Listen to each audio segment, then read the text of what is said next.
All right, so today's interview is about healthcare and it's about AI, two of the hottest and scariest keywords out there when we do our search. And I have a guest, Chris Hutchins.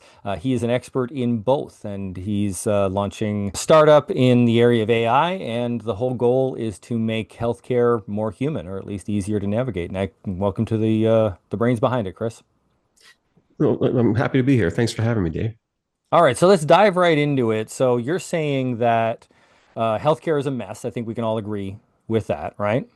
Sure, And sure can. so you think that really technology is going to get us out of this mess. It's going to make it easier for us to do stuff. Give us an example of how AI is helping and what the future looks like in your eyes.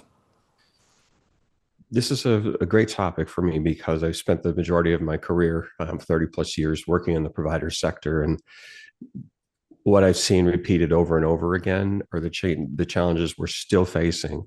There's a really difficult task to integrate data. Transactional information is very different than clinical information, how it gets stored, how it gets managed. Numbers are You're talking about kind numbers. of like diagnoses and like test results and so a doctor has all the Yes. data at their fingertips, right? Yes, and the concepts you just mentioned, diagnosis information, for example, that's really codified, which seems straightforward enough. But the challenge that exists is that the documentation process that a clinician goes through after a patient visit, or quite often they're actually trying to address some of it while the patient's in the room. Your listeners probably have had that experience. I would be Mhm. surprised if they haven't.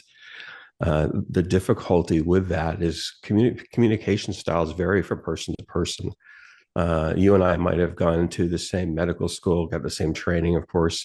We're using the same tools within our practice, but the way that you communicate is actually going to be slightly different just based on a number of things. Could be nuance, your communication style, could be even a preference.